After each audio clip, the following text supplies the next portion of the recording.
બનાસકાંઠા જિલ્લાના દાંતીવાડામાં વહીવટીતંત્રની ગંભીર લાપરવાહીને કારણે પ્રાથમિક શાળામાં અભ્યાસ કરતા માસૂમ વિદ્યાર્થીઓ હાલાકી ભોગવી રહ્યા છે। દાંતીવાડાની મુખ્ય પગાર કેન્દ્ર શાળા, જ્યાં 500થી વધુ વિદ્યાર્થીઓ અભ્યાસ કરે છે, ત્યાં 1 વર્ષ અગાઉ સ્લેબના પોપડા ખરી પડવાની ઘટના બની હતી।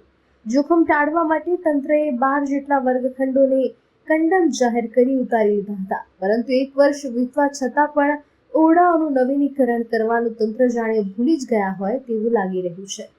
પરિણામે ઉનાળાના ધગધગતા તાપ હોય કે ચોમાસાની ઋતુ, આ નાના બાળકો મધ્યાહન ભોજન માટે બનાવેલા પતરાના ખુલ્લા શેડ નીચે બેસીને અભ્યાસ કરવા મજબૂર બન્યા છે। સ્થાનિક કક્ષાએ લઈને ગાંધીનગર સમગ્ર શિક્ષા અભિયાન કચેરી સુધી અનેક વખત રજૂઆતો કર્યા છતાં કોઈ જ ઉકેલ નથી આવ્યો। સરકાર ભલે સૌ ભણે સૌ આગળ વધેના દાવા કરતી હોય, પરંતુ દાંતીવાડાની આ વાસ્તવિકતા તંત્રની પોલ ખોલી રહી છે। ત્યારે છેલ્લા 1 વર્ષથી ઘોર નિંદ્રામાં રહેલું શિક્ષણ વિભાગ ક્યારે જાગશે અને ક્યારે આ માસૂમ બાળકો માટે નવા વર્ગખંડો બનાવશે, તે હાલ એક મોટો પ્રશ્ન છે। અમારી દાંતીવાડા પે કેન્દ્ર શાળામાં 12 રૂમો ડેમેજ થયેલા, જે સંદર્ભે ગઈ સાલ સપ્ટેમ્બર મહિનામાં છતના પોપડા પડેલા અને બાળકોનો અદ્ભુત બચાવ થયેલો। એટલે સરકારશ્રીએ 12 રૂમ અમારી શાળાના ડેમેજ જાહેર કરેલા છે અને ત્યારબાદ જે પ્રોસેસ કરવાની હતી, રૂમ ઉતારવાની, હરાજીની, એ બધી પ્રોસેસ કરીને અમે રૂમો ઉતારી લીધા છે। એટલે આ પ્રોસેસ થઈ લગભગ 1 વર્ષ જેવો સમય થઈ ગયો અને જાણવા મળતી માહિતી મુજબ રૂમો 12 મંજૂર પણ થયા છે।